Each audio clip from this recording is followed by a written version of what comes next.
What's going on, guys? It's your boy beatsbyash back at it again with another banger of a video, and today I have another Bloomburrow draft for you guys. Unfortunately, best 2 out of 3 is still unoperational, but there should be a hotfix for that by the end of today, so hopefully in the next one we will be back into the golden era of best 2 of 3 Bloomburrow. But I have now gotten a little bit of experience and I'm feeling pretty good about this format. Still a lot of fun things to be doing, but right now I'm just really enjoying messing around with green. And so shout out to all my green mages out there. It's been too long where green has been the worst color in every draft set, and now the green mages must reign supreme again. Let me know what your favorite archetype to draft has been so far. What has been working for you? What has not been working for you? Hope you guys enjoy the games, enjoy the draft, and without further ado, let's get into the goo. Alright, welcome back to another Bloomburrow draft on the channel. Gotten a couple drafts under my belt, kind of understand a little bit of what's going on here. So I'm going into this a little more informed than before. Our rare is Storm Chaser's Talent, which I think is a fine card. It's just the blue-red deck isn't the best. There's also a Thunder Trap Trainer, which I think is fine, but also for that deck. We've got a Feed the Cycle, which is probably the most versatile card, and a Polywall up here. The other thing we have to consider here is there are a lot of blue cards in this pack. So even if I take a good blue card here, our opponent is likely to end up getting one of the blue cards and follow us. So we're going to go with Feed the Cycle. 3 Tree City. Okay, that's very interesting. 3 Tree City, unfortunately, is not as good in this format as it is in Constructed. We have a Hazel's Nocturne, which I'm not too excited about. Also a Blacksmith's Talent, which is okay in the right deck. There is a Longstalk Brawl, which is probably the card I'm most interested in. There's also a Junkblade Bruiser we could potentially get back here, which could be very cool. I mean, depending on what happens here, we could wheel our way back into green-blue, which I have liked quite a bit. Yeah, I think I'm just going to go with the Longstalk Brawl. It's overall just a very underwhelming pack. I guess there is a Hoarder's Overflow, but that's also just something I'm not really interested in. Our rare here is Wishing Well, which is a cool card in theory, but doesn't really play out how you would think. But we do have the Moose, which is turning out to be one of the best things to do in this format. So far, the way I've just been experiencing things is that green just gets good stats without having to do work. Other colors have to do work to be able to get their stats up, which makes me really just want to take this Moose, and we're following it up from the Brawl. That's probably the best thing in this pack. Eddie Mercrab can also be good. I think this is actually pretty good in the green-blue frog deck because you do want to play like blink spells and stuff, and if you can discount this to 5, you're pretty happy. Or even in the Threshold deck. There's also a Veteran Guard Mouse, which I do think is good. You just have to get so many Valiant cards for the deck to work, though. It's very risky. So I'm going to go with the sure thing, which is the Galewind Moose. It's also important to note, late game drops are far and few between in this format. So when you're able to get one and you're looking to play a non-aggro deck, it drastically changes the draft. So the only green card here is Sticky Tongue Sentinel. There is a Thoughtstalker Warlock, which I think is pretty good. If you can deal damage to your opponent, it is a Thoughtseize, which is awesome. And although it is better in black-blue, we could actually be a 3-color deck here. And I think it's just overall the best card in this pack. There is a Sticky Tongue, but I just don't think that's nearly as good. And there's a Daggerfang duo, which is versatile, but I'm going to go Thoughtstalker for the Thoughtseize, baby. Ooh, we have a Kidnap. That might be a sign that blue could be unoccupied here. This is a pretty cool card in my opinion. So for 4 mana, you get to take their best guy, and then if you don't gift them a card, it's basically just destroying it, but you get it in 3 turns. If you do gift them the card, you just get it, and it's just awesome. There is another Longstalk Brawl though, which I know I want to be green for sure, so it's probably the safest thing for me. Also Hidden Grotto of note, and Star Charter is a great card, but you definitely need to be going full on bats to get the most value out of this. I have been wondering if there is some overlap between a life gain strategy and the Forage deck, because you can use foods for that purpose. Alright, so this pack has a Saver, which is pretty nice. It also has a Treetop Sentries, which could be fine. And then there's also a Shoreline Looter, which I think is a good one too. So I already have 3 green cards. I do like Treetop Sentries, but I don't have any food generation yet. I think Saver is probably just a little bit better. Saver is a really good on-rate card because if you are able to kill something with it, it trades 2 for 1. So even though I'm committing a little bit early here, I think it's just the best thing to take. Moving on to pick 7, there's another Feed the Cycle, which really entices me to beat black, but there's also another Longstalk Brawl. I mean, Feed the Cycle is just an overall better card, and I guess I already do have 2 Longstalk Brawl. I do feel bad about committing so early to a 2-color archetype, but I think I am just going to go with the straight removal. One more pick, and we get our wheel back. Okay, there's a Bandit's Talent, and we're getting prompted there's going to be an update, and we're going to be kicked out of the draft. That's awesome. There is an Overprotect, which is a cool combat trick. I think I like that a little bit better than Early Winter, so we're going to take that here. Hopefully we don't get kicked out mid-draft. Okay, so we get back our original pack. The blue cards actually come back. We do have a lot of removal, so maybe this is okay, but I don't think it's the best in this deck. And seeing the way the Drax's going, I guess I'm going to take this Polywallop. That way, if we have to cut off black, we can go into frogs, because blue does just seem open. Okay, well, there's a Bonebind Orator, a card that's worked pretty well for me. Probably just going to pick that up here. And there's a Glaive Dive Duo, which isn't the best in our deck, but it is pretty good once you get a second one, because playing these back-to-back just puts such a heavy clock on your opponent. And then I'll take the Calamitous Tide if we have to move into the Frogs deck. Oh, there's a Hermit. Okay. I'm in a good position to either play the Threshold deck, more likely the green-black deck, or even the green-blue deck. We could actually play all 3 colors depending on the fixing is going, but we haven't seen much so far. All right, so we have a Valley Might Caller, which I actually really like. Don't have many creatures yet, but it is a frog, which does work with our Polywallop, which is an incentive there. And considering how far these Longstalk Brawls have went, it's likely that we get one of those back, or even the Bruiser.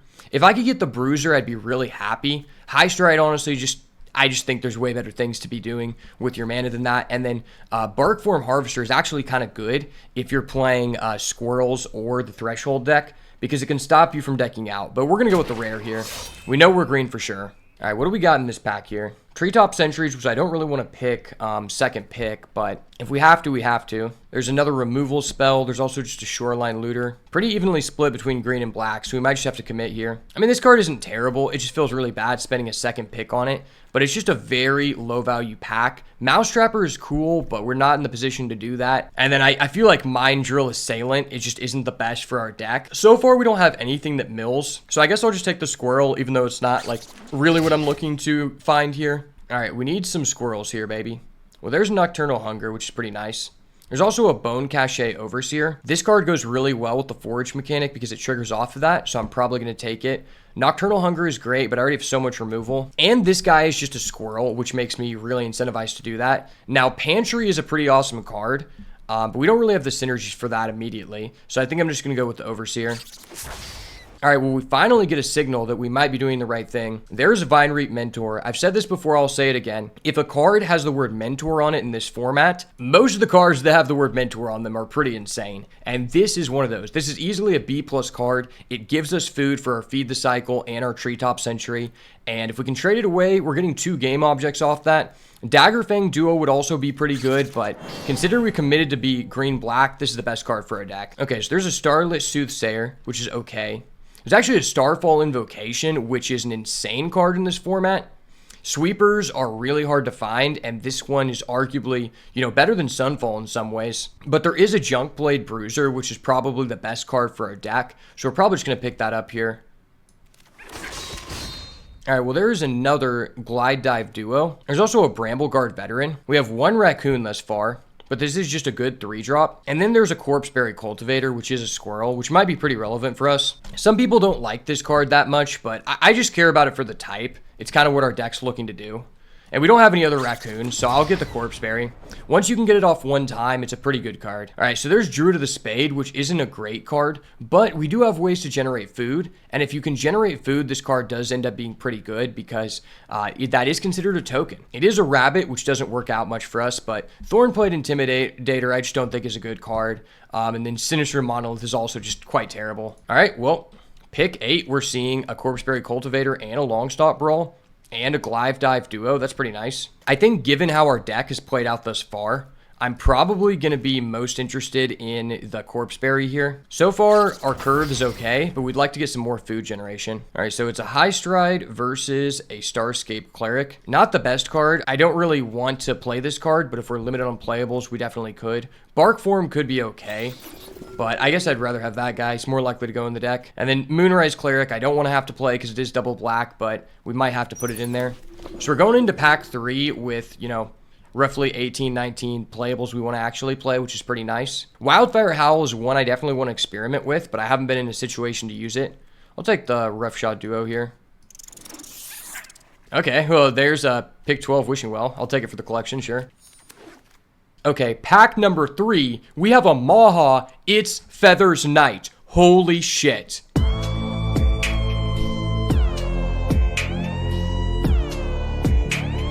Arguably the best bomb in the format. This card just says your opponent can't attack until they remove it. And by the time you're at 5 mana, most people are pretty low on cards, which means oftentimes this is really difficult to pay for the ward. There's also a Fell and another Bone Cache Overseer. If we can get back one of these cards, we're going to be very happy. But I've got to go with Maha here. This card is just insane when my opponent played it, and I'm excited we're going to be able to try it out.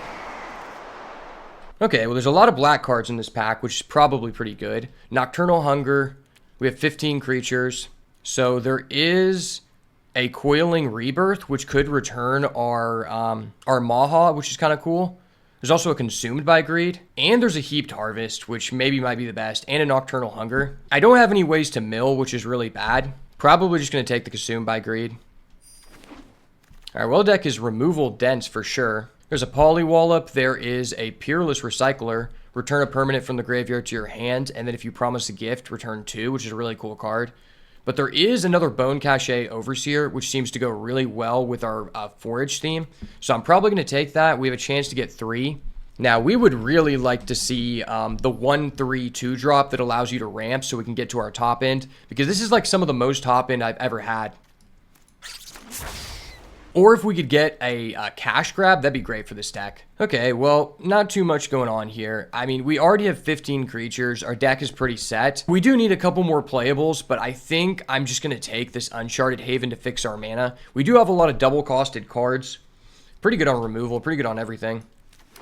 All right, well, there's a Stargaze, a card that I think is pretty good. It can put stuff into the graveyard so we can buy it back. There's also a Nocturnal Hunger, but I feel like I have pretty good removal. Yeah, we have 6 removal. I'm actually going to take this Stargaze here because I think it works really well with what our deck's doing. Typically, I play that card on turn 4. Well, there's a Perilous Recycler. There's also the Black Land, which can return something from the graveyard to hand, which is cool. And there's also an Uncharted Haven. Our deck is kind of set. This is just looking to be like what our deck is. I don't really want to play this Druid guy, but I do think this card is like really good. All right, if we can get one more card here, it's either going to be Treetop Duo, or we get this Wear Down for the side. I guess I could be down for a Treetop Duo. I just haven't found that Artifacts Enchantment have been like the biggest priority worth side decking. Okay, well, there's a Daggerfang Duo, which is actually really good for our deck. We do have a Bonebind Warder, which can get things back, so that's cool. Yeah, so let's go ahead and put that guy in. Would have liked to get a couple more 2-drops, but it's just how the cookie crumbles, baby. Scales of Shale is a cool card, but you know, I have not seen enough Lizards to really do that yet in this format. I don't really want to play any of these cards, to be honest. All right, Ravine Raider, Bandit's Talent. Yeah, I don't really want to play these. You kind of just want to avoid those cards. Starlit Soothsayer. If you can consistently like gain or lose life, this is pretty good, but not for us, really. Cindering Cutthroat could be fine. And a Conduct Electricity to finish it off. So our deck has a lot of top end, not a lot of food generation. Maybe I should have taken that Heaped Harvest just to make food. Probably would have been a little bit better. All right, so we ended up with a pretty awesome green-black forage strategy. We don't have that many things to make food, although we do have like an oversized amount of cards that want to forage. We do make up for that with a massive amount of removal. We ended up with 2 Feed the Cycle, 2 Longstalk Brawl, a Savor, and a Consumed by Greed. So 6 removal spells is pretty good, and we have a total of 8 squirrels, which I think is fine. Really excited to see how Bone Cache Overseer works out because he's really good in the forage deck. And then the story of this draft is Maha, it's Feathers Knight. Really excited to play this card because I played against someone who destroyed me with it, and it's time for me to get my revenge. Still trying to get my first 7 wins draft under my belt in this format. So hopefully today is the day that we can do that. So let's go ahead and hop into these games. All right, boys and girls, we are back. And I don't know if it's just me, but opening a Maha Its Feathers Knight feels like what it felt like to open a Writhing Chrysalis in Modern Horizons 3, except instead of there being a 50-50 chance my opponent has 2 copies of the same bomb I have and I only have 1, there's like a 5% chance of that happening. So we are pretty lit. Unfortunately, this is a 1-lander, so we got a mole. Damn. Wow, this is really bad too. Opponent keeps a hand to 7 and I'm going first. This is so bad. Do I risk it for the biscuit? Probably not. I finally opened a balanced hand, but we're still pretty cuckolded here, so I don't have high hopes for this. I don't have double black, so I guess I can put that back. Not the greatest. I can drop down the Overseer. I have a 1-1, he does things. Just not with the current game state. And also has a 5% chance to occur in a future game state. Oh, hey, it's a card. We can't play. Cool. I feel like day 9.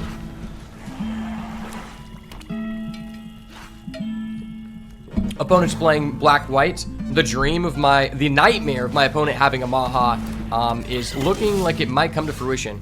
No, long stalk brawl. Why? Why? Hold up. Wait a minute. Something ain't right. Why does this guy have first strike? That's not fair. Well, unfortunately, I literally cannot do this. That's really sad.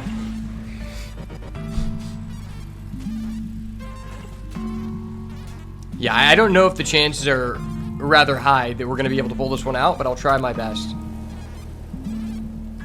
They forced us on the 5-lander. Maybe I should have just kept 6 with the black hand that had no actions, but I had a Maha, which might steal the game. Oh my gosh, he's putting a short bow on his first strike? That's so disgusting. And now it has vigilance. Brother, don't do me like that.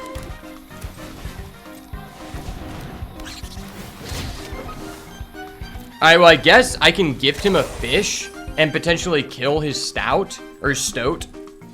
I look at this and I'm like, is this a breakfast stout? It's a breakfast stoat. Vigilance, reach, first strike, lifelink. That's so disgusting. I'm telling you, stats and basic keywords reign supreme. This is basically the core set that was never released. All my boomers out there know what the core set is. Back in my day, we had a thing called the core set, where it gave you staples for the remainder of the upcoming standard format after the rotation. Nowadays, we don't have that. Our opponent's just gonna Bright Blade Stoat and a short bow. No, bro! This guy's stream sniping. I need a judge. Hold up. Wait a minute. How did he know that was my only form of interacting with this card? Well, I'm fucked. Bro's just hovering over my land.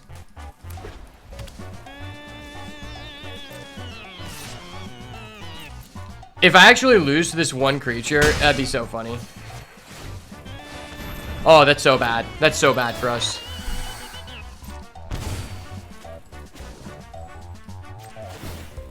Well, I'm gonna add back my creature. If I top deck a land here, I could actually kill this, which might be helpful. Hey, I was gonna brick anyway. Cool.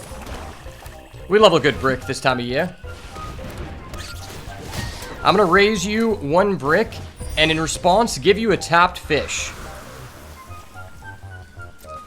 Oh, my opponent's already at 30 life. That moment when your opponent hasn't played a bat until turn 5, but somehow they're now at 30 life. Fuck me. Yeah, I'm so cooked. The thing is, when you play green-black, you're supposed to be the one who's doing the cooking. But unfortunately, this guy has stolen the good food cards from my deck and combined them with a short bow and is beating my ass. I have 3 cards in the graveyard, so I guess I can tap this. Oh, no, I can't. I have to remove them. Yeah, this is a total beatdown. I don't know why he wouldn't just equip the short bow. It just seems better. And we're cooked. I think I can say this without a doubt. The whole reason they remove best 2 out of 3 for the time being is so that we all lose our gems and spend more money, because this game is rigged. But that's okay. I'm here for the content, and I'll stay for the culture. Came for the content, stay for the culture, live to play my Maha Its Feathers Night. I don't even need to win, I just need to play Maha for the content, baby. Thorn Vault Forager.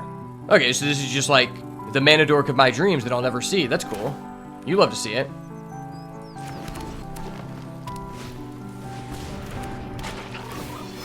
And as this all happens, I top deck a double black card and get the hard punish here. Into a Baker's Bane. Okay. So this guy, what you're telling me is this guy's just playing a different game than me. I get it. The fact you can search for any squirrel card is insane. This card is so crazy. Like, this card just says, if you, like, so if you're in a completely open lane, like it seems like this guy was, where he got all creatures of the same type being squirrels, when one bomb comes, another bomb comes. And this card just rewards you for being the person who was handed all the bombs. And that makes me furious, because that card would be really good in my deck. Alright, well, I need to just get rid of this before he has any mana. It's unfortunate, but times are tough. Times are rough. And I'm out here to cook. He has got the baker, but bad biscuits make the baker broke, brother. Wait, where are all these Manadorks just coming out of your ass that I needed? The Overseer is here. Never fear, brother. Wow, the Overseer would be so good for me, because then I could just draw a card off of this, but unfortunately, I cannot wait that long. I've got to go with the Treetop Sentries here. Does he actually have a counter? I don't think there... Oh, no, he could have the bird counter. Okay, he doesn't. Thank you. Thank you, Lord Jesus Christ. My rock, my savior. I really needed this one. Maha, please find yourself to my hand, Maha. I need you. I need you, I need you, I need you right now, Maha. To destroy my opponent. Wait, my opponent's not attacking, he's just passing? Okay, cool. Wow. I actually have a fun and fair game going on. I didn't know I was allowed to have a fun and interactive game. What am I doing? Playing Pokemon? So, I guess this is just the best thing to do. Once again, no counter spell. I've got my big beaters. As I've said many times before, stats are king. Oh, that was dirty. This guy is so dirty. We have got a dirt baller on our hands, boys. I'm gonna have to bring out the big guns. Maha, show yourself, please. This is not fair. I can't allow this guy to keep doing this. He's embarrassing my family. My honor is at stake. Alright. You know what they say. When times are tough and you want to win, put Beats by Ash in, baby. And let the moose go loose. Just like your ex-girlfriend. So if I do this, I could actually just brawl. Maybe kill that so he just can't keep rebouncing. Seems legit. Lit like Bic, baby. You don't have that counter. You don't have that counter, son. Talk dirty to me, baby. You know what? Maybe I just target this guy. He likely has a response, so I might as well do that. It's going down. Yes, sir, it's going down. I'm saying timber. It's already gone. I can't remember. No, you can just block. Don't do that. No, no, no. No, wrong play, Ash. No. I've removed his value engine. This card is honestly so strong in the format, and you wouldn't think it at first glance. And the reason is because they already get a card on play, and you're like, well, I don't want to answer that. It's just a 1-1. And then you realize, well, if I don't answer that, he just keeps getting more and more value until I'm cooked. Oh my gosh, that's absurd. Well, I'm glad I got rid of his pawn profit because we would be cooked. Plays the Baker's Bane, gets another food. This guy is straight up cooking. I'm supposed to be the one cooking. We can't do this right now, sir. So I guess if I pass here, I could just let the moose get loose, baby. Or I just replay this. It's probably better just to develop here. Force him to do stuff. Because now I can develop my Overseer. And if I can cause him to stall, I can start attacking with this guy. Because if you haven't read this card, it's essentially a 5-cost Overlord Dreadmaw. Or whatever that old card was. It's an old card. I can't remember that. No. He's going to add back the pawn profit. That's not fair. Judge. Hold up. Wait a minute. Wait a minute. Something isn't right. My opponent is receiving an infinite value engine. I did not consent. We need to show the papers. There's hidden information the government is hiding from us. The government has been hiding pawn profits from us for years. This is what the woke culture of Magic the Gathering has become. People pulling random infinite value engines out of their ass. Alright, we need a Maha, bro. We need a Maha, brother. So do I just let the moose loose? What can my opponent do? He can pretty much just keep attacking with the Shoreline Mafia.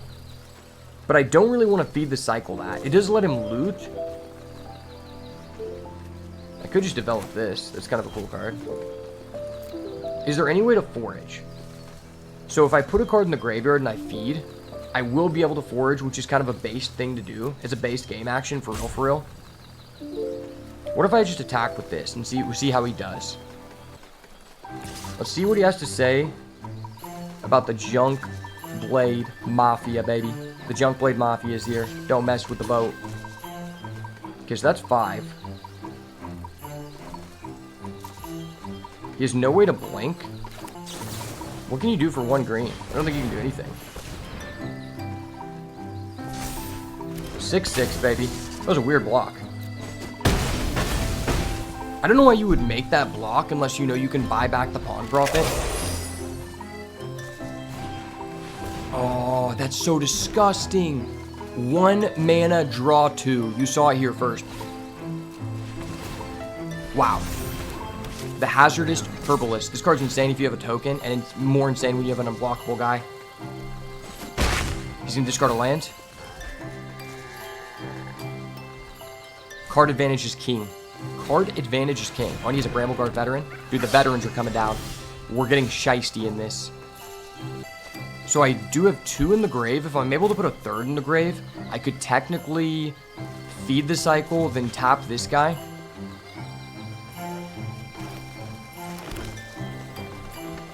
Right? That seems correct. Yeah, we gotta get in there with the boys, eh?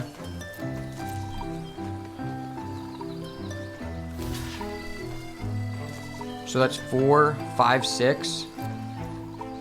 Okay, I'm gonna do a Hoss Boy play. They talk about my Hoss Boy plays here.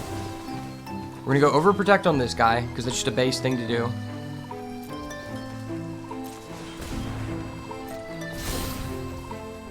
And this guy has Trample, which is goated. Now I'm going to go feed the cycle here. I'm going to forage. Destroying his Shoreline Mafia, because that's a really good artist right now. Shout out to Shoreline Mafia. Your card is unfair. I don't know if you communicated that to Wizards, but it's happening. Which will now trigger my Junkblade Bruiser. And then I can respond with my Bone Cache Overseer, drawing a card. Wombo combo, that ain't Falco. It's Mr. beatsbyash 1000 Bands. When you want to win, put Ash in, baby. Let's work.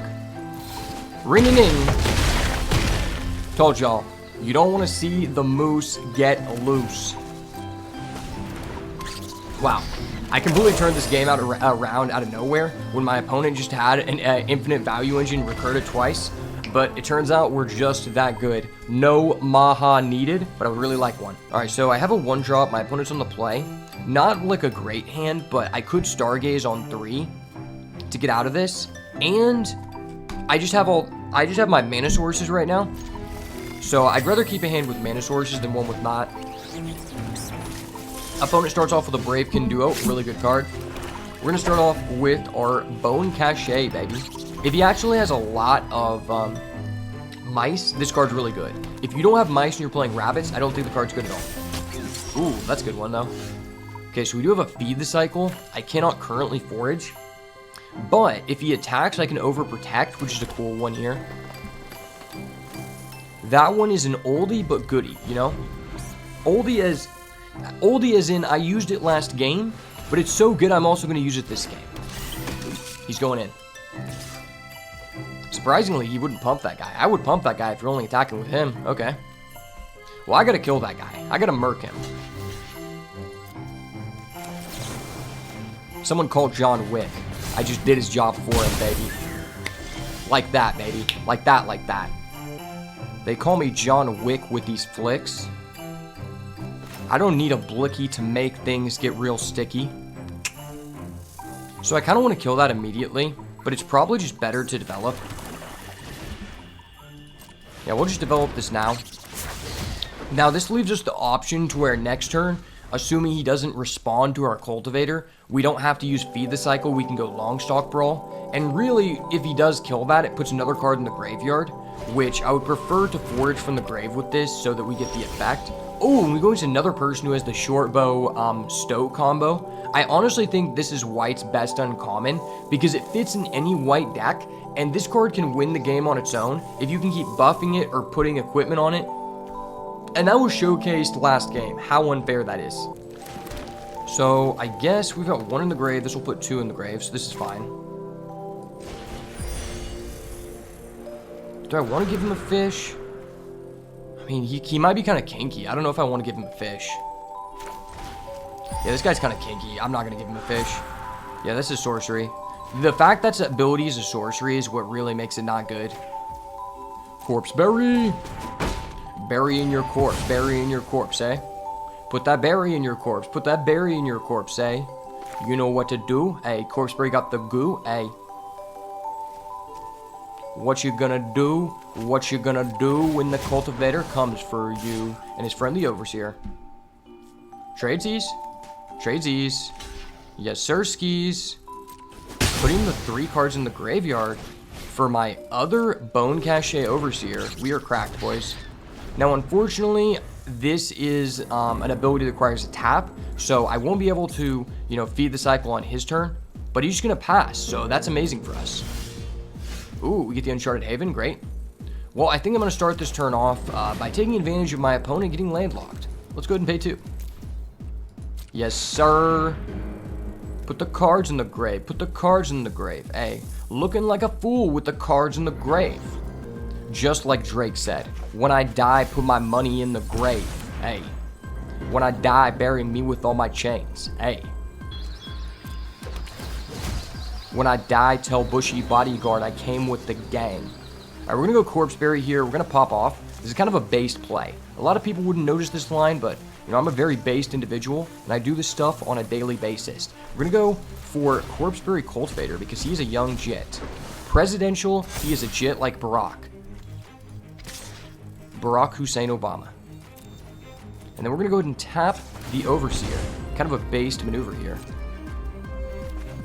Yes, sir. Into my homie, the Daggerfang. All my homies love the Daggerfang duo. Oh, he's gonna give my guy +1 attack and flying? Thank you, sir. Thank you. I appreciate it. You're a fair and just individual. For that reason, I'm gonna have to give you a Rats from the Bay. Rats from the Bay. Take my rats. Take them wholeheartedly. You will take my rats and you would like them, sir. Harvest Right Host. Okay, that's a pretty cool card. Okay, so we've got 6 lands here, and we can play some more Rats from the Bay, which is cool.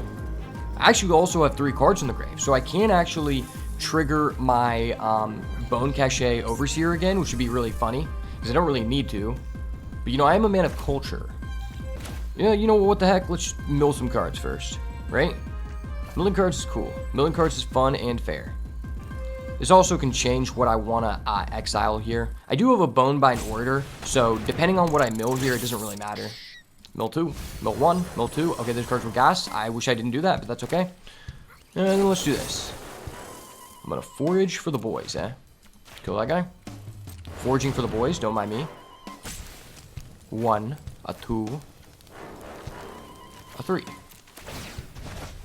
And then we're going to trigger our Corpse Berry because he does not have to forage himself. Anyone can forage. And now, Bone Cache draws us a bonus card. Bonus round. So I'm actually going to save the resources in the grave for next turn, so we can keep using Overseer's ability, which essentially means I'm just drawing 2 cards per turn for the rest of the game, while my opponent is landlocked, which is a very fun and interactive strategy that many people often overlook. Okay, Tree Guard Duo. That's really cool, because I just have a big flyer. 4, 5, 6, 7. So I can't do both, which is kind of sussy baka. This guy has reach, but I can just like say, fuck your reach, I have money. That'd be kind of cool. I mean, I think I'm always doing this. There's like no reason not to. I could do this and draw a card. I do want to get back those cards though. Yeah, let's just do this. We can draw cards next turn. We don't need to draw cards every turn. Just whenever they're game ending. Yeah. No, sir. Get in there, Dagger Fang. This is the duo that we never knew we needed, baby. Rat from the Bay X Dagger Fang, baby. Awesome. He's going to let us keep our flyer. Cool beans. Cool beans, man. Going down to 4. You love to see it. We love a locked out of land opponent this time of year, eh? Shout out all my Canadian homies. I know I've clapped many of you in my time, but I have utter respect. Yes, sir, Ski Brother. Not done yet. We have our mana sources, only 1 black though, which is extremely sus. But we can Savor into Cultivator into Daggerfang, and we're on the draw, so this is probably fine. I honestly think this Savor is becoming one of my favorite cards in this format, specifically because it reminds me of Wilds of Eldraine, which is indeed my favorite set of all time. Our opponent has some very based lands, so we're gonna have to cook to compensate for our lack of nice lands. Oh, he's got a bomb. Yeah, I gotta remove that shit. That's bonkers. Hold up. Hold up. Wait a minute. Something ain't right. It's my opponent having a bomb. Let's go ahead and savor that. I'm gonna savor this. Don't worry, sir. I'm just trading 1 for 1 and, you know, creating a game object. It's not like I just got a +1 in card advantage on you and remove your bomb. That's fine. We're okay with that, sir. The question is, to Daggerfang or to Cultivator? That is the question that many have asked time and time again. Well, technically, if we Daggerfang and mill 2, that gives us potentially 2 forages. Oh, okay, so this is just a Tormenting Voice, and he didn't develop anything? Well, that's great for us. Ooh, yeah, I need to get this on the field fast so that we can start comboing it with our forage.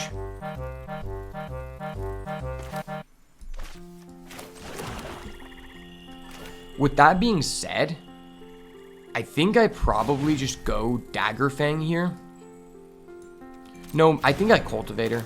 Because by Cultivatoring here, I'll have a better attacker next turn.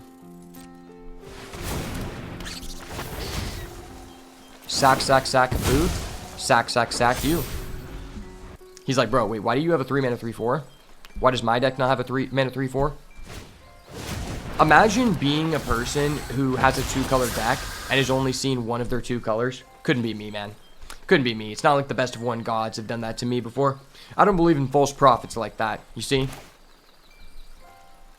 As a based Christian man, I don't believe in shit like that. Oh shit, Moobot is low. Will Kent is going in for the kill. Who will have it? Moobot strikes. Diable Jambe. He needs 1 Diable Jambe. No, Moobot is going for the health pack. He's back up. Diable Jambe, please. You need it. Health pack, please. My boy needs this. He needs this so bad. Oh my gosh. Over all the odds, Will Kent has destroyed Moobot while the health pack was active. No supply drop needed, baby. That was a based ass combat, man. That's all I have to say. Okay, so this is really cool. I'm going to do something called Daggerfang Duo, which allows me to mill 2 cards, which is really fun and interactive. Beep, beep. Oh, we got rid of 2 dead draws. Awesome. I love to see that. We love getting rid of 2 dead draws this time of year. Now, we're going to go in with the Cultivator. No effect needed. We're going to decline that. And then we're going to play down the Bone Cache Overseer. Really cool card. Oh shit, the roulette has started. Get your bets in now. Opponent's going in for the 2. I mean, that would trigger his abilities. But when it dies, he's going to deal a damage regardless, so I think I just have to. Yeah, there's no reason to trade, because he deals damage regardless. Ooh, good play, man. Good play. Nice.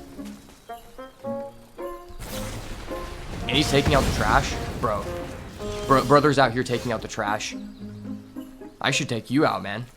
Take me on a date first, before you take out my trash. Look, that's kind of personal, my guy.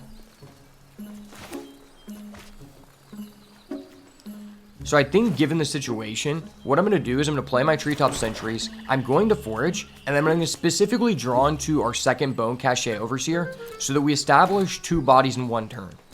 Seems really fun.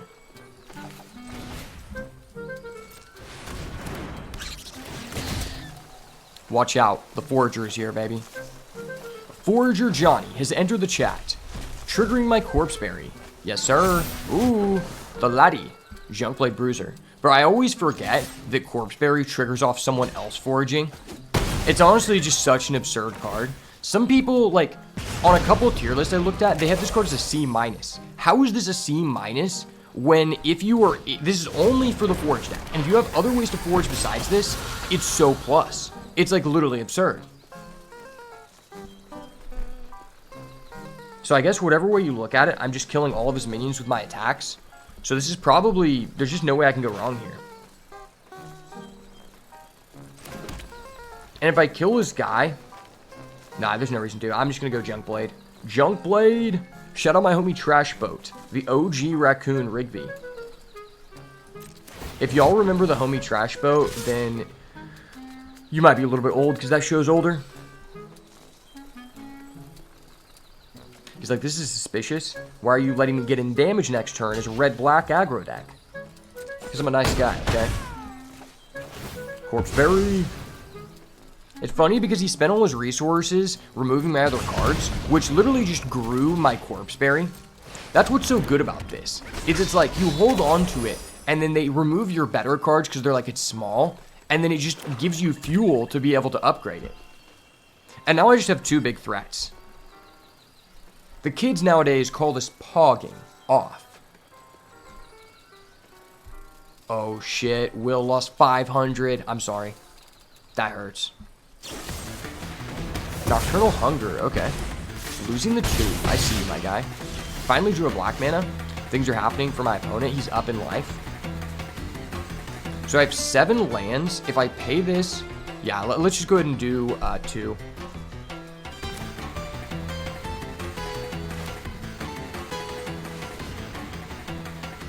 Picking 2. Pick 2. Arby's pick 2 here. Let's pick those 2. Those are goods. We got the goods, brother. The goods are inbound. I repeat, the goods have been dropped off the supply depot, and we milled a bunch of cards. I feel like paying 2 is just always so good with Stargaze. Like, you can't go wrong with that.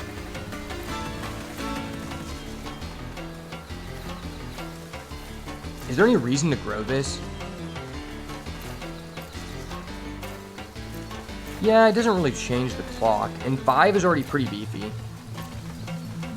I'm going to decline, because there are better things to be foraging. Like, if he has that Electrostatic Bolt, I think it's called, it's the 6-mana red card, it does 6 or something, I will have been happier if I did not forage than foraging. You'd rather forage with other things, like, foraging with this is way better. Ooh, that's really good, man. Gonna get in there, I see you. Really, he's getting in with that, that's interesting. I mean, I have a food. I don't think I really care. And I have the ability to make more food.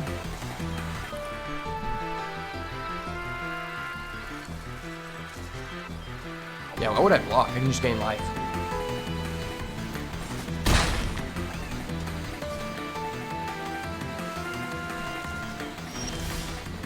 Ooh, that's so nice. Wow, this is so nice here.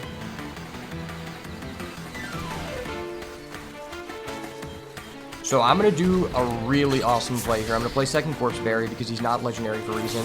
Then we're going to forage. Killing this.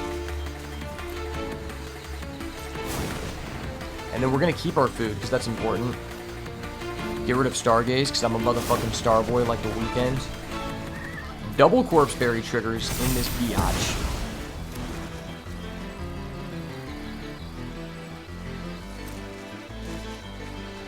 I'm threatening for 7, so he has to block one of these.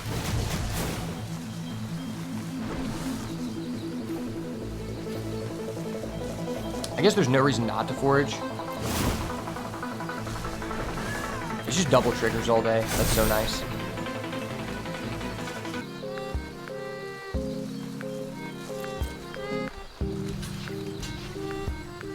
Okay, amazing. I'll get another food. Cool. Sure. Imagine he can actually deal 6 damage to us through a 4/5 blocker. This guy might be the best person in the game if that's the case.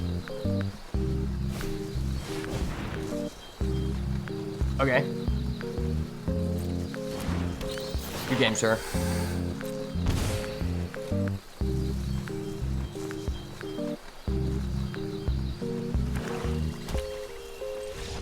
Let's go. Not done yet, baby. All right, well, we finally drew this rare Valley Might Caller. Funny enough, I actually forgot this was in our deck because we're like 5 games in, and I've never seen it once. We actually get to play first. Cool. I'm going to put down my rare, asserting my dominance by playing a green land. Always assert your dominance as the green mage. Remember that. If you take anything away from my content, it should be that asserting your dominance as the green mage is a prerequisite to becoming one of the best of all time. I'm going to gain 1-1 counter. Don't worry, my guy. He's just 1-1. He's now a 2-2 trample. It's not like he's just completely above raid or anything. He's just that guy. He's Mythic.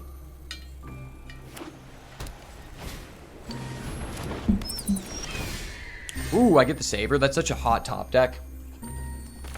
I was going to feed the cycle, but now, by playing the Saver, this actually gives us forage capabilities for feed the cycle, even without us drawing a second black source. And I have the Overprotect to push through damage here. Carrot Cake, okay. So what you're telling me is you're a simp. See, this is when you go to a restaurant and you're like, all right, I'll cover the bill, and you're trying to save money, so you get like, you know, the $5 salad, and this is your meal, and then the girl that you brought on the date just gets like the caviar and the prime rib, and you're like, oh fuck, this carrot cake ain't looking good now, boys. Alright, so I guess we can just do this. There's no reason to respond to his rabbit. It has like no impact on the game. Corpse berry. Corpse berry for the boys, eh? Wait, why can I target his guy? Wait, why is his food lighting up? What if I was just like allowed to illegally sack his food? That'd be so funny. Oh, I know. I have to decline here. I legitimately need the black source. I don't have a black source, so I have to save the forage capability for my feed. Like, this animal feed is getting expensive around here. And I know because I live in the country, out in the farmlands. The hog feed and the squirrel feed is just so expensive nowadays. Ooh, we got the Vine Reap Mentor. That's Poggies. Poggies for the Vine Reapies. And if he has a combat trick, I'm just popping off regardless because I have an Overprotect. I will sack 1 food. For the boys, huh? Bro, who's feeding squirrels? There actually used to be a lot of squirrels at my... whenever I was growing up living with my dad, we actually had a lot of squirrels in our neighborhood. And we would sometimes leave out food for the squirrels. Because me and my dad really liked squirrels. And that's why I just keep forcing the squirrels deck in this format. Because it's a tribute to my late father and all the squirrels that we spotted along the way. That's some deep shit, man. That's also why Vine Reap Mentor is a busted card.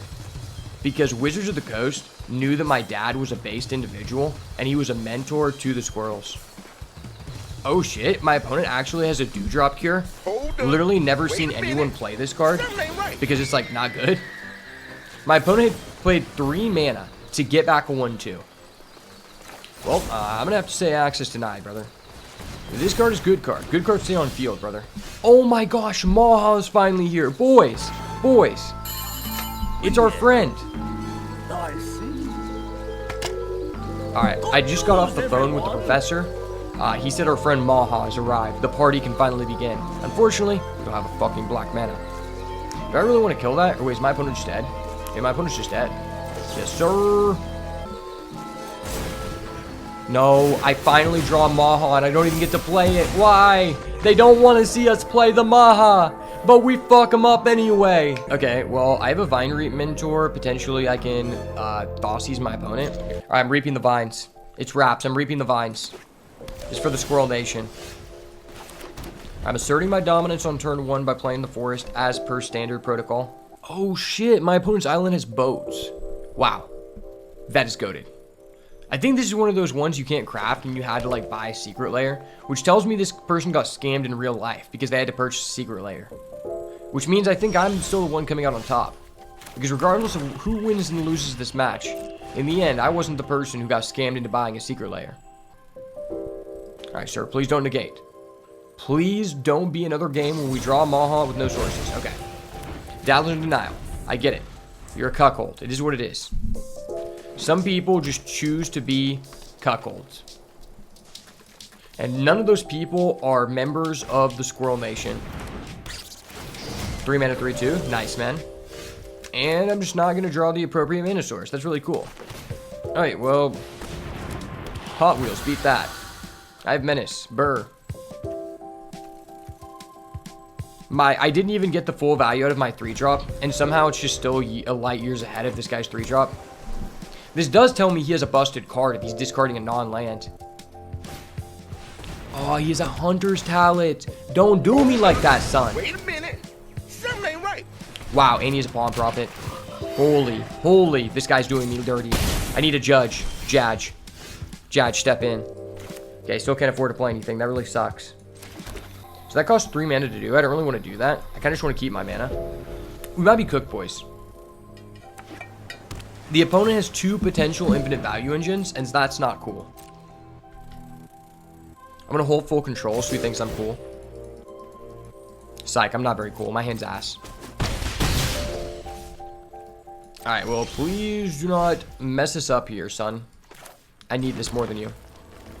I need this so bad. I guess if I do this... Nah, it's just always this every time. Sweet. It sticks and it stays. So, assuming he doesn't kill this, I can Savor Longstalk Brawl, which is great. Please tell me he does not have the Moose. Oh, he's a Pawn Prophet. That's scary. That's so scary. Am I really about to double removal both these Pawn Prophets for my safety? I hope not. Innkeeper's Talent. No, wait, what? That's just the better version of this.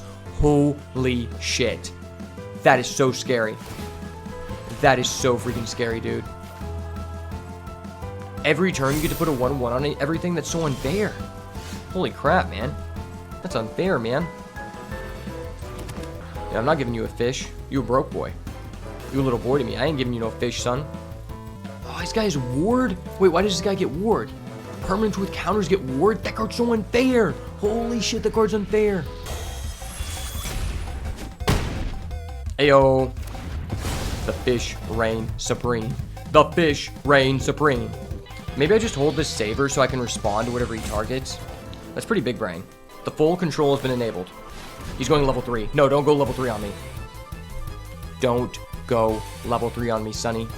I have no artifact and enchantment removal, and it's best of 1. No, don't do me like this. Please just die. Just die. I can't kill you fast enough, sir. Brother, what? Why do you have that? Holy crap. This guy is such a stacked ass deck. Give me a Maha. I deserve a Maha. I've been a good boy this year, Santa. I need a Maha. Papa needs a Maha this time of year. Okay. Don't worry, I'm just doing base things. No, no, no. My Maha's not here. Maha's not here, man. Wow, this is such a cuckold, like, lock. Like, this is actually just a soft lock. I don't know if there's anything I can even do to, like, come back. Yeah, there's nothing I can do. I would have to have main decked that in double enchantment removal. Oh, shit. I'm off the drink again. Yeah, that's insane. Taps down both of my guys, just doubles all his 1/1 counters, draws a card. I mean, this is what I don't like about these classes. Because they're either ass because they don't do enough, or they just play the game for you. Like, this requires no thought. This card just says, if you don't have an enchantment removal, which is a very niche-ass effect in this format, you just win the game. It's like, oh. And how much does this cost, too? It's like, oh. And every level just, like, advances your game state for no reason. So there's, like, no downside to the card. Yeah. Like, oh, well, fuck me. My bad, guys. Thought we were playing Magic. I didn't realize I was in a non-consensual cuckold relationship, but it is what it is. Do I want to bring this back? Probably not. I need to draw a Maha or I'm just dead. I get a Stargaze. Okay, well, I'm going to go out like a Chad. Real Chads go out with a bang, brother. They don't know me, son. They don't know me. I'm going to add my Maha so he knows. Wait, no, I'm going to put the Maha on the grave. So he knows I have a Maha. Let him know I'm a based individual. No, I'm adding the Maha. No, I'm not adding the Maha. Okay, I'll just out of lands. Let him know I have a Maha. Yeah, I had that. Yeah, I would have clapped you if it wasn't in the bottom 10 cards of my deck. So what? No matter what the results of this draft are, we have to play Maha Its Feathers Night at least one time so I can use it in the thumbnail and bait all of you out there to give me a good old subby. Oh my gosh, the dream is here. This is actually a really bad hand because I only have 2 lands, but Maha is here. We got to keep it. Thank you, Jesus Christ, my Lord and Savior, for blessing me with this Maha. I will not let you down. You are my rock, Father. Maha is my sword. All right, we're going level 1 bomb. Bomb on 1, bomb on 2, bomb on me. Bomb, bomb, Baran. Oh, shit, this guy's some LSD sleeves. Respect. Okay, okay. The Maha dream is lining up. I see you, my guy. Right, let's not let him know that we have a good land. He doesn't need to know. This would be a lot nicer if I had a food. But at least I can make this guy slightly bigger, which is kind of cool. 1 mana 2/2 kind of makes up for the fact that I have no turn 2 play, right? I'm not on copium. Says that as I inhale copium. Alright, let's go, baby. Yes, sir. Ring-ding-ding. Alright. He hits his land drop, and what does he got for me? He misses his 2 drops, that's good for me. Is he going to spend his turn just removing my guy? It'd be really sad. It'd be really unfortunate if you couldn't remove my board and someone just top decked a 4th land here so that his friend, the duo, could join the fray. He's probably like, damn, these cards are both based. What do I do? Nothing, because I'm going to top deck a land because I'm just that guy. This was all a part of my plan. Just like Drake said. God's plan, baby. I only love my bed and my mom and Valley might call her. God's plan. So we could do some tomfoolery here. So we're going to buff up this guy. I don't want any tomfoolery to occur. Going for the 6/6. Big whammies. He probably kills one of my guys, I would assume. There's no way this just goes through. Like, someone's dead. He might have a flash. Maybe he has a Mousetrapper. 3/2, trades with Corpseberry Cultivator, has flash. That is a possibility. Oh, he's got a Nocturnal Hunger, gifting me a food. Bro, I'm playing a food deck. Why would you do that? Okay, I just have to give this PSA out there for anyone who's trying to learn this format. I've won against 3 individual people so far who have all gifted me a food while playing the only food-centric deck in the format. Get better, guys. That's all I have to say. Just get better. Also, if you're good at the game, you'll top deck like me.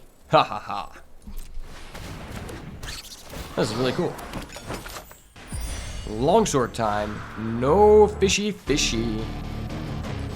Fishy fishy. Yes, sir. The fish is dead. Ha ha ha. Yes. Grow, my cultivator. We must grow the harvest. And let me draw a land next turn, please. I've been waiting all video to drop down this Maha. I live for the Maha. I die by the Maha. And it looks like I will not be getting it today. You've got to be kidding me. I do want to play this guy, but at the same time, milling 2 lands here would be so BM for the video. I think for the sake of my sanity, we go in, we buff up this dude, swing for the fences, and then we overprotect, and maths for blockers is just game.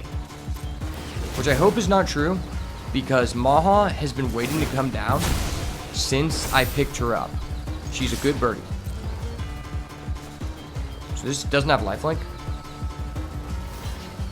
Oh my gosh, I'm gonna kill this guy again before Maha. Don't do me like this, son.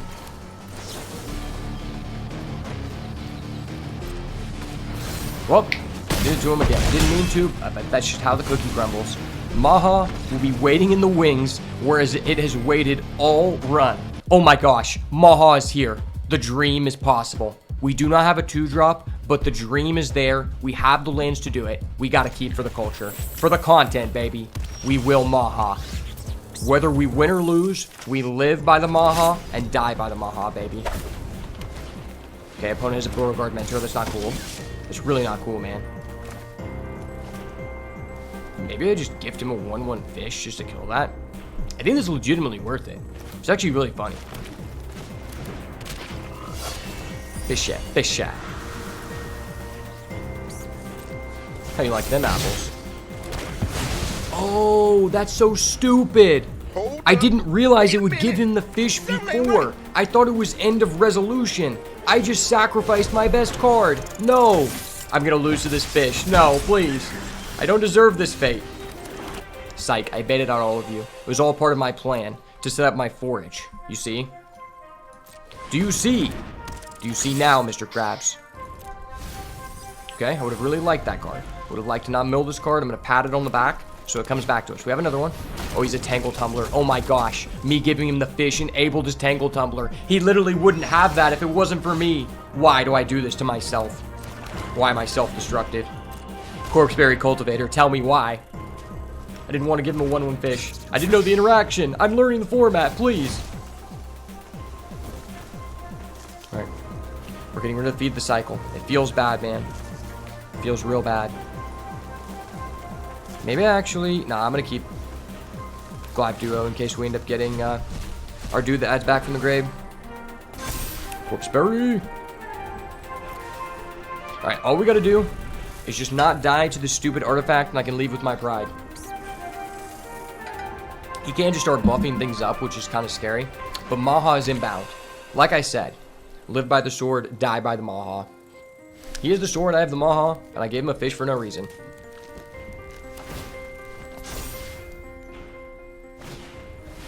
Oh my gosh, that's so disgusting, dude.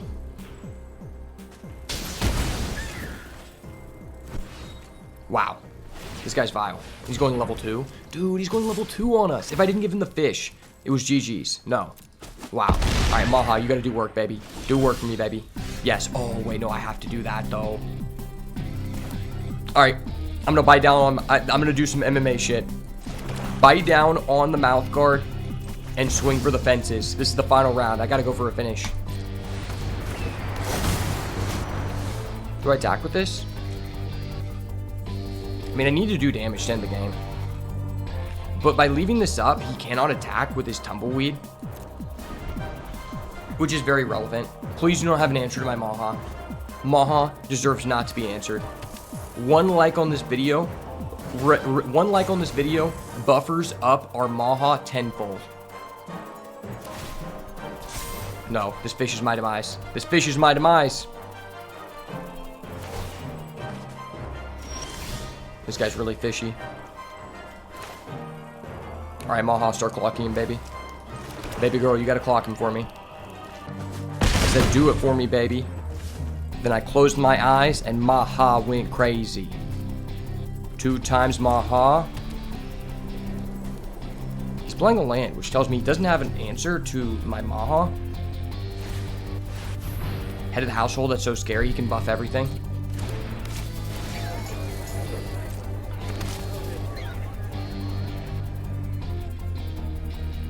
Tapping for the tumbleweeds, okay. I wonder if crewing counts for Valiant. I don't think it does. Let's see where he gives it.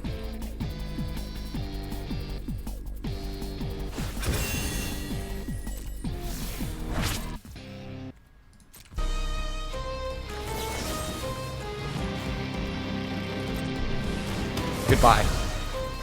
Hello, darkness, my old friend. Maha is here. Tell a friend. So that's like a lot of damage. I don't even think I can attack, right?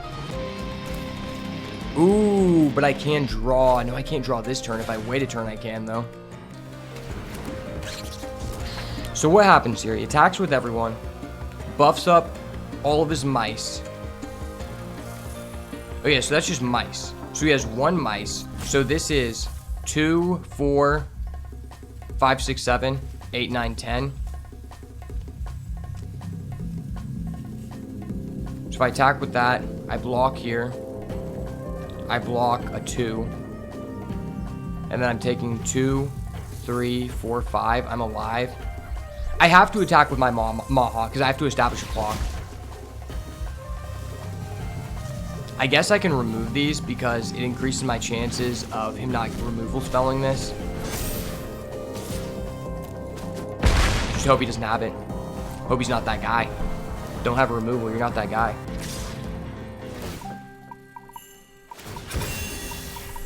Okay. Well, we'll see how it goes. That's 5 damage to the dome.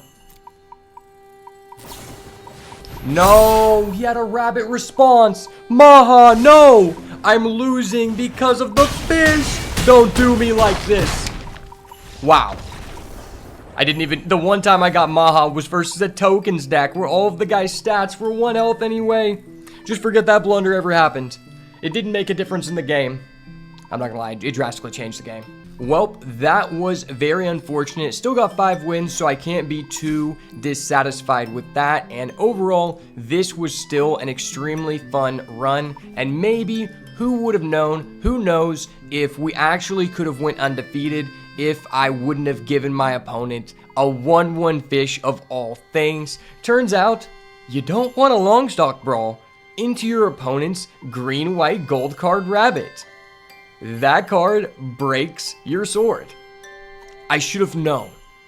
Literally, a rabbit was on the other end of the sword. That's what I was missing. If I would have registered that in my mind, I would have known that the fish grew his rabbit.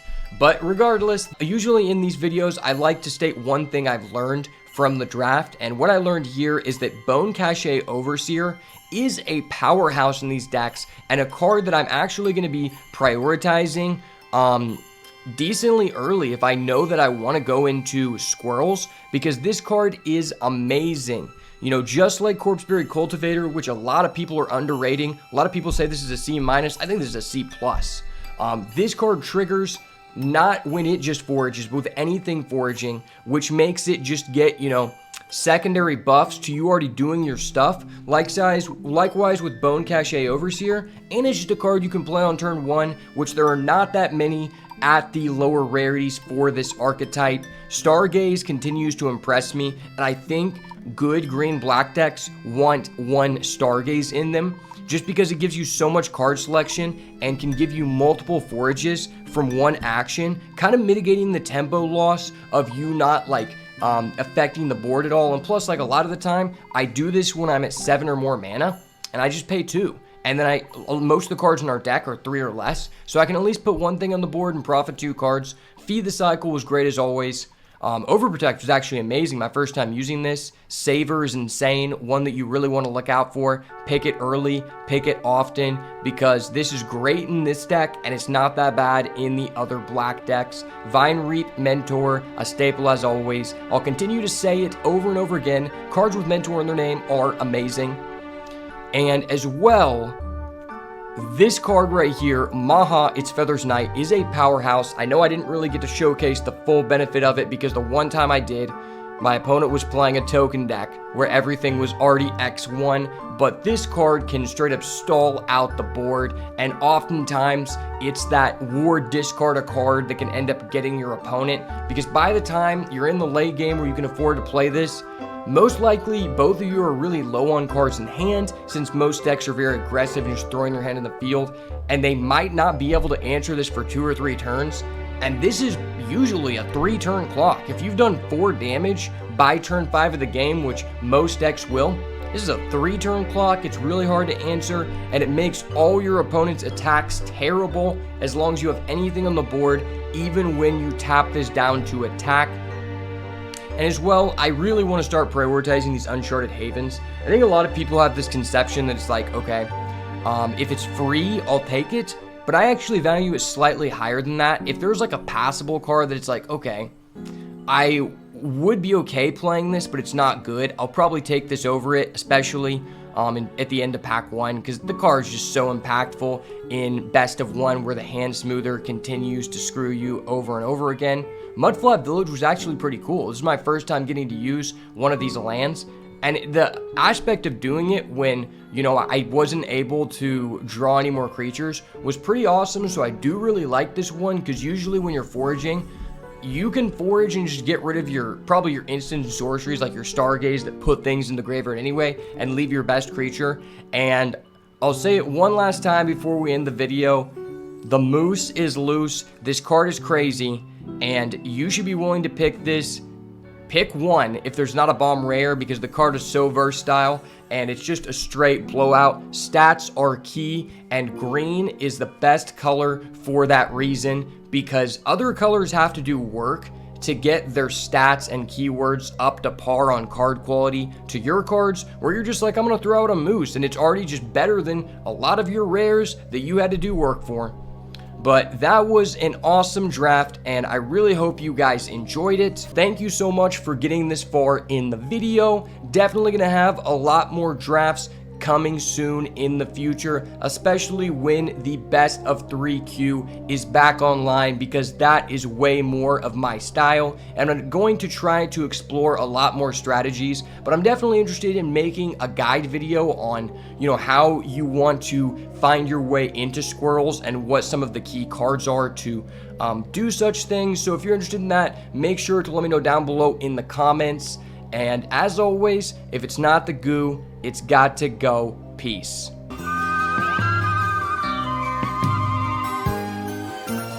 Ooh, is that indigo?